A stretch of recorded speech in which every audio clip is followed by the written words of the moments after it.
All right, so today we're diving into a massive scandal that's absolutely rocked Kenya's energy sector. And we're going to break down how a crisis that goes all the way to the top ends up hitting you directly, right at the petrol pump.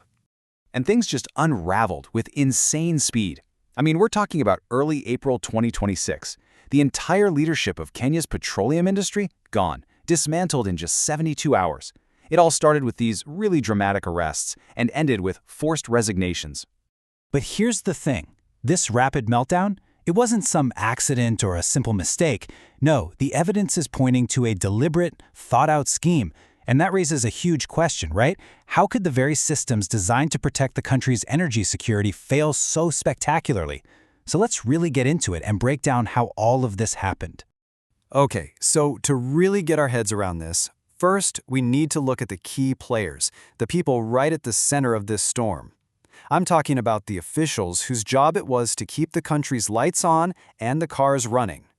I mean, check this out. 3 of the most powerful people in Kenya's entire energy sector taken out in one single sweep. You've got Mohammed Liban, the principal secretary for petroleum, Daniel Kiptoo, who's the head of the energy regulator, EPRA, and Joe Sang, the managing director of the Kenya Pipeline Company.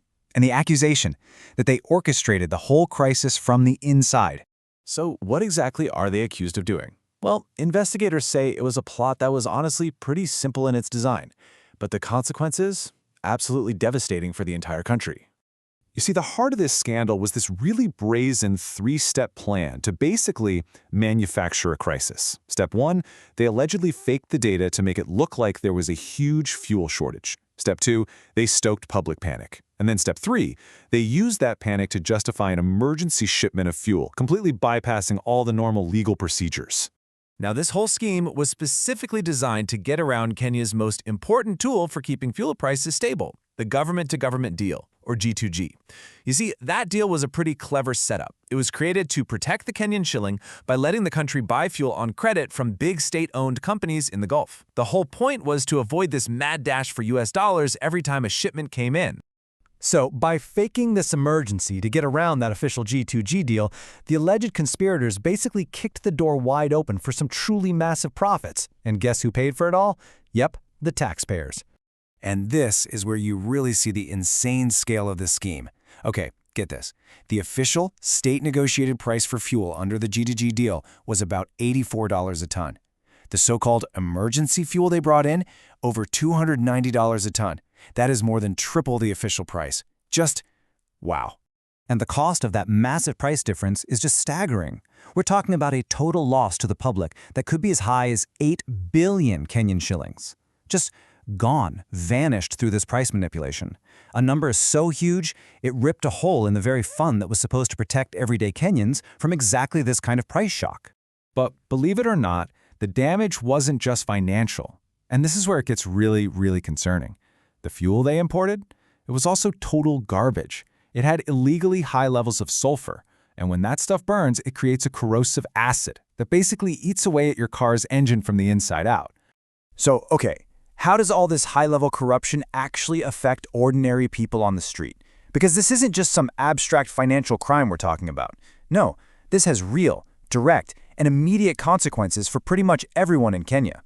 So if you look at the current fuel prices, what Kenyans are paying right now, they've been kept artificially stable. And that's thanks to a government fund designed to do just that. But all of that is about to change. Yeah, that stability is now totally at risk because this scheme has blown a multi-billion shilling hole in that stabilization fund. It's like the country's financial safety net has been shredded. And with that buffer gone and global oil prices on the rise, Kenya is just exposed. And what that means is that analysts are now predicting a massive price spike.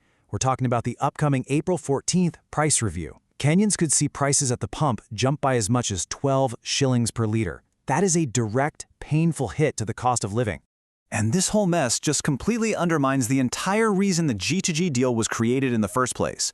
Remember, it was designed to protect the Kenyan shilling. Instead, this scandal forced the country to burn through its foreign currency reserves, leading to a 47.5 billion shilling drop. That doesn't just hurt a little bit, it destabilizes the entire economy.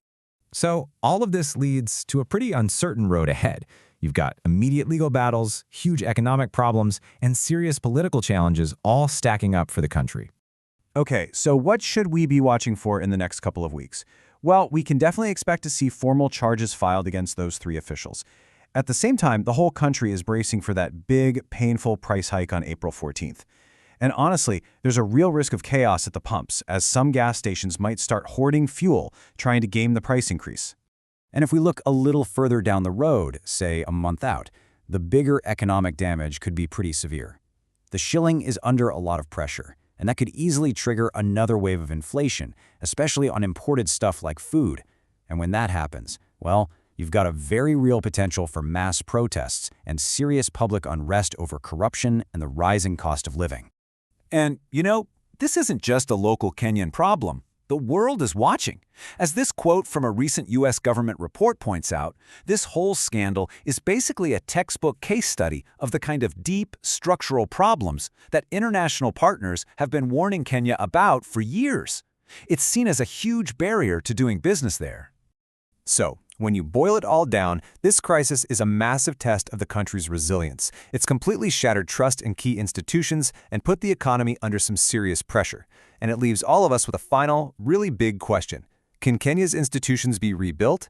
And maybe more importantly, can they be made strong enough to handle the next shock when it comes?